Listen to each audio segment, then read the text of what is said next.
Welcome back to the channel, ladies and gentlemen. My name is Ben, and today we are going to be restoring this original set of Desmond Rega Masters. Now, these are a super cool wheel. If you don't know anything about these wheels, the first thing is they are very light. These are an 8-pound wheel.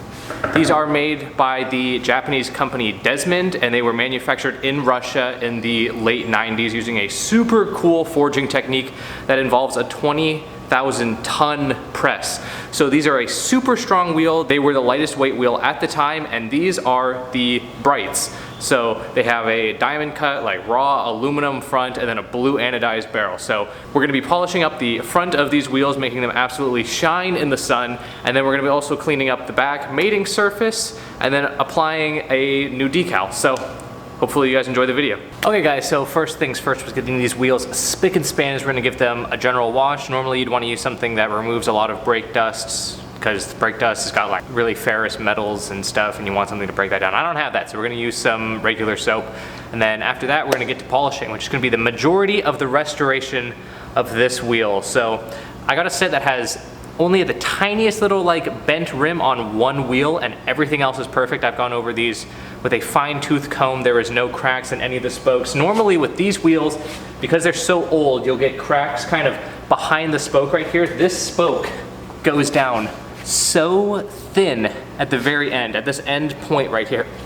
You're near like 10 millimeters, and that's because they were able to do such an interesting forging technique. They could machine this down so light, and then they've got also pockets on the inside of these spokes right here. So amazing set of wheels. We're gonna get to washing.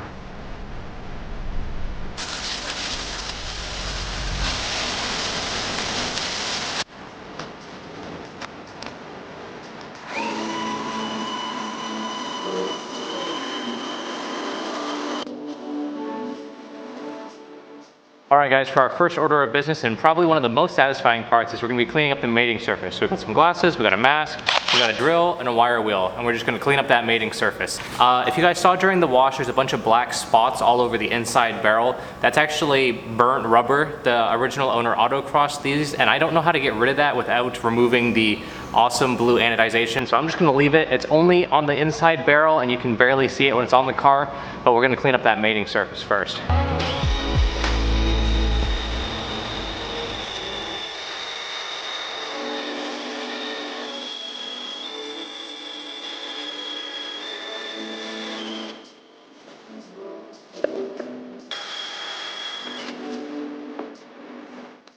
Alright guys, I'm super happy with this finish. We were able to get this mating surface really nice and clean. All we used was our Milwaukee drill and our wire wheel. That's pretty much it for the back side of the wheel. Again, these are the little patches of rubber, and this stuff would come off with a scraper, but I think we're okay. And then if anybody's interested, here's our original Rega and Desmond sticker. These are 15 by 6.5 plus 45. All right, now we're gonna dry this up a little bit more, and then we're gonna get onto the polishing. Okay, we'll go over each step as we do it, but I think you guys might also want a little general overview. So we're gonna use a couple different wheels, and we're gonna use a couple different courses of stick. Basically, you load up your wheel with the stick, you start coarse, you go fine to get that nice polish, and then after we've worked our way up the sticks, going from coarse all the way to fine, we're gonna finish it off with this flit stuff. I've did a whole separate video on this stuff. This stuff is actually amazing for getting that final mirror finish. So you can apply this with a rag, or if you're doing a big surface area, you can use one of these Mother's Powerball, puff ball thingies. These things are actually pretty nice too, but a rag also works. So let's get into it. All right, ladies and gentlemen, you can see this wheel is pretty heavily oxidized. There's actually like a line of goop going through here, and this stuff is hazed over. There is no mirror finish. You can't see the lights. You can barely see my hand in that reflection. Now, this is the use case where I would first do a cut. So I'm gonna use a wheel with some bars, and we're gonna cut this oxidization, and then once we get rid of that general haze, I'll show you guys how well the flit stuff works. Okay guys, so here we're starting off with the coarsest stick. We're gonna load up our wheel, and then we're just gonna go back and forth with smooth, even passes. We don't wanna be like, you don't wanna put too much pressure, but you also don't wanna put not enough pressure, so just a good even pressure across, back and forth, and then we're gonna switch out to a different wheel. All right, that was our second pass with the coarse grit. You can see our reflection is already getting even better, but we've still got some lines in there. And a lot of these lines are gonna be from the CNC machining on these wheels, but what we don't wanna see is really tiny little scratches everywhere. These bigger lines are tool path lines, so we're not too concerned about stuff like that, but our reflection is looking decent right now, but we can get that even better. Every single time you change the different grit of stick you're using, you're gonna change it to a different wheel, because obviously if you load up one wheel with a coarse grit, you can't load it up with a fine grit and then go over it and expect to polish. So now we're gonna load it up with a finer grit stick, a different wheel, same thing, back and forth, smooth passes. We wanna make sure you get off all that oxidization. These aluminum Regamaster wheels really oxidize super heavily. So we're gonna cut all of that oxidization with our sticks and our wheels.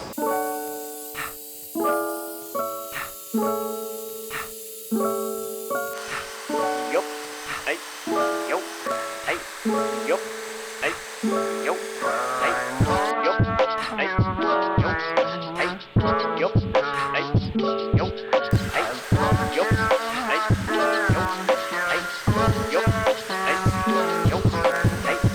yup. Okay guys, now we're on to our final step. We're gonna use the flip stuff. This stuff is absolutely amazing. I've done a whole separate video on it, but essentially what we're gonna do is we're gonna toss it onto a rag, dab it onto our wheel, and then we're gonna buff it off, use a clean part of the rag, wipe it off, and then that's gonna give us our nice mirror finish to finish up this wheel. Okay, so simple as this. Good little shake of the bottle, a decently clean rag. I mean, I'm a mechanic, none of my rags are that clean, but a decently clean spot on your rag. Watch the little cap bit fall off. Take this, you honestly don't need too much of this stuff, especially because you want to work in small sections. So we'll just do a little bit like that. We'll take this, we'll dab it on. This is honestly too much, but that's okay. So we'll dab it on, evenly spread it out, and then we're gonna want to start buffing this immediately. You don't want this stuff to dry. And then you can see, hopefully you can see, it's starting to turn black already, which means it's taking off just a tiny bit of material. It's also cleaning up just a little bit of the rest of the stuff that we had on there.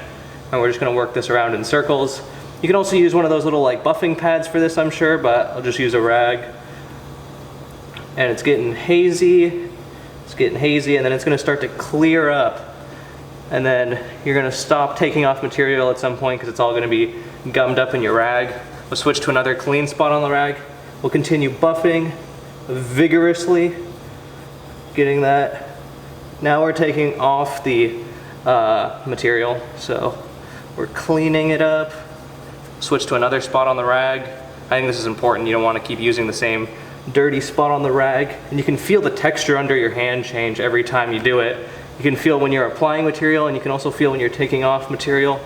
And then now I'm giving it a final wipe, and then honestly, I would use a buffing pad. The microfiber is leaving some tiny little scratches in it, but I don't have a buffing pad with me, but I'll link one below for you guys. And then there it is. That's gonna be our final finish right there. So the reflection is looking really good. You can see those big lines, those are the machining lines, but the rest of it, super clear. We got a really crisp reflection. That stuff's gonna glow under the sunlight. There we are. And now here we are guys, we're just applying a decal. If you guys are astute and fans of the Regamaster, you'll notice this is a fake decal. I made this decal. The OEM decals are super expensive. So yeah, we're putting a fake decal that I made on a real wheel, which is kind of hilarious. But nonetheless, it looks amazing. The other Regamaster decal on there is factory, you know, it's OEM. We got a true Desmond decal on there. And here we have it guys. This is the final set of restored Regas. We cleaned up the mating surface, we gave them a really nice bath, and then we've done basically a 3-stage polish on these. So hopefully it keeps this finish for quite a while. If it starts to haze up at all, I've got extra flitz, you know, polish, and I can just wipe that on and wipe that off, and that'll get us back to that final buff. But as long as I don't let it get to that oxidization point that the last owner got to, they should be a phenomenally super shiny, bright pair of wheels. So hopefully you guys enjoyed this type of content. If you did, make sure to like and subscribe. This is gonna be one of the last things I do on the Sentra, is finishing up these wheels before we eventually, you know, move to Japan. So thank you guys so much for watching. Peace.